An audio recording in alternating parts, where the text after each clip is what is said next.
Macronutrients और micronutrients के दरमियान क्या डिफरेंस है? मैक्रोन्यूट्रिएंट्स जो होते हैं, जो खाना हम खाते हैं, आपके किचन में है, मार्केट्स में है, एवरीवेयर।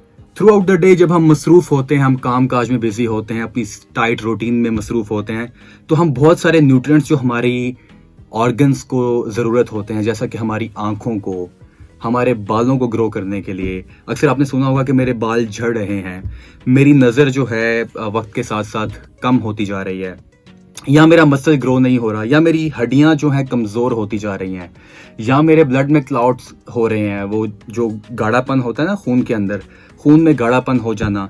तो इसके साथ साथ ये सारी वजूहात क्यों जुड़ी हुई हैं? ये इसलिए जुड़ी हुई हैं क्योंकि आपकी न्यूट्रिशन के अंदर, आपकी खुराक के अंदर माइक्रो न्यूट्रिएंट्स नहीं है।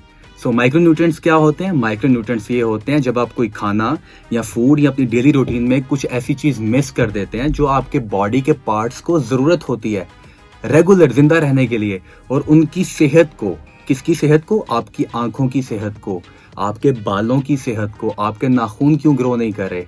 आप क्यों नहीं ग्रो कर रहे? आपकी हड्डियाँ क्यों नहीं ग्रो कर रही हैं? स्ट्रॉन्ग क्यों नहीं हैं? वो इसलिए क्योंकि आप जो पूरा दिन खाते हैं अपनी रूटीन में, उसमें से खास न्यूट्रिएंट्स जो हमारे पार्ट्स को चाहिए, हमारे ऑर्गन्स को चाहिए, वो मिसिंग है। उनको कहते हैं माइक्रो न्यूट्रिएंट्स। वो क्या होते हैं? वो बेसिकली आते हैं, फिर सप्लीमेंट फॉर्म में आते हैं, डाइटरी प्रोडक्ट्स होते हैं। डाइटरी प्रोडक्ट्स जब मैं कहता हूँ तो इसका मतलब ये होता है कि वो आपके खाने वाली अशिया से बनते हैं, खाने वाली चीज़ों से ही प्रोसेस करके बनाई जाती है, तो उसके कोई साइड इफेक्ट नहीं होते, उसकी कोई एज लिमिट नहीं होती है। आप अगर खाना जब जिस एज में आप स्टार्ट कर देते हैं, टिल आप 80 साल 90 साल के हो गए हैं, तो डॉक्टर्स जो रेकमेंड करते हैं आप मल्टीविटामिन्स जिनको कहते हैं वो आप कंज्यूम कर सकते हैं अपने डॉक्टर की हिदायत के मुताबिक। आप डेली उसकी जो भी पिल है, 1 खानी है, 2 खानी है, रिकमेंडेशन के मुताबिक। और आपकी जो डाइट की रूटीन होती है अकॉर्डिंग टू योर स्केड्यूल, आपने डॉक्टर से डिस्कस करना है, वो आपको बताएगा कि आपने किस तरीके से, आपकी क्या चीज़ मिस है, आप न्यूट्रिशन में ऐड कर सकते हैं। तो this is the difference between macronutrients और माइक्रोन्यूट्रिएंट्स। तो आपकी जितनी रूटीन सख्त होती है, आप जितना बिजी होते हैं, या इनफ न्यूट्रिएंट्स खाने के जरिए आप अपने ऑर्गन्स को, अपनी बॉडी पार्ट्स को नहीं दे पाते हैं, तो वहां पे ऐड होते हैं सप्लीमेंट्स जिनको हम मल्टीविटामिन्स कहते हैं। सो हमने अभी बात की मैक्रोन्यूट्रिएंट्स और माइक्रोन्यूट्रिएंट्स क्या होते हैं, इनके दरमियान फ़र्क क्या है, डिफ्रेंशिएट किया। लेकिन जब हमने मैक्रोन्यूट्रिएंट्स को डाइसेक्ट किया तो उसके अंदर से हमें 3 कंपोनेंट्स मिले जो कि बहुत ज़रूरी हैं ह्यूमन बॉडी के लिए।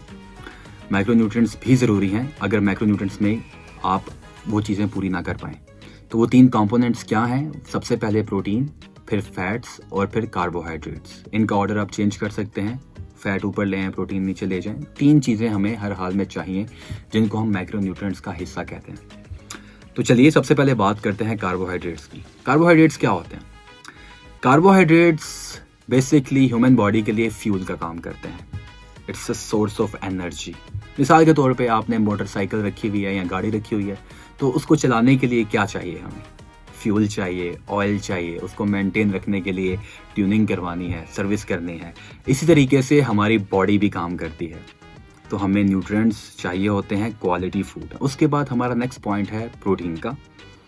प्रोटीन क्या करता है? इंपॉर्टेंट न्यूट्रिएंट है हमारी बॉडी का। क्यों? क्योंकि जब हम सोते हैं तो हमारी बॉडी ग्रो करती है, हमारे नाखून ग्रो करते हैं, इवन कि हमारे बाल ग्रो करते हैं। उसके लिए ज़रूरी क्या है?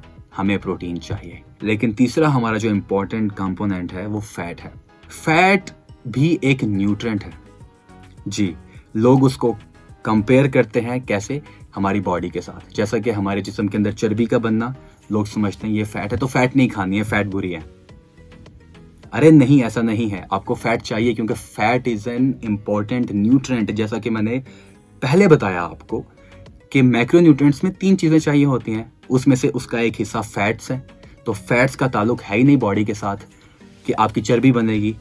आपको फैट्स हर हाल में चाहिए, आपकी मैक्रोन्यूट्रिएंट्स के रिक्वायरमेंट है। और इसको हरगिज़ आपने ये नहीं समझना कि फैट्स बुरे होते हैं हमारी बॉडी के लिए, क्योंकि फैट एक खुद न्यूट्रिएंट है।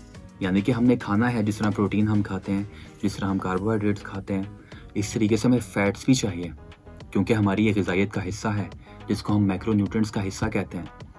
ज़िंदा रहने के लिए तीनों चीज़ें ज़रूरी हैं। जो हमारे जॉइंट्स हैं, जो मूवमेंट है और जो हमारे बॉन्ड बनते हैं तीनों मैक्रोन्यूट्रिएंट्स से मिलने के बाद जो हमारी बॉडी ग्रो करती है या ज़िंदा रहने के लिए हमारी बॉडी के पार्ट्स जो हैं हेल्दी रहते हैं, उसमें एक हिस्सा जो है वो फैट्स का है जो कि 25% होता है, तो वो हमें रिक्वायर्ड है। फैट्स की जितनी भी कैटेगरीज हैं ये आपको आने वाली वीडियोस में ज़रूर बताऊंगा मैं। तो आज की हमारी video macronutrients, micronutrients, carbohydrates, protein and fats का तारुफ था, इंट्रोडक्शन था। आई होप आपको ये वीडियो पसंद आई होगी। आपका कोई सवाल है तो आप हमें कमेंट सेक्शन में हमारे फोरम से हमें पूछ सकते हैं। मोर great videos and stuff coming soon. I will see you guys, over and out.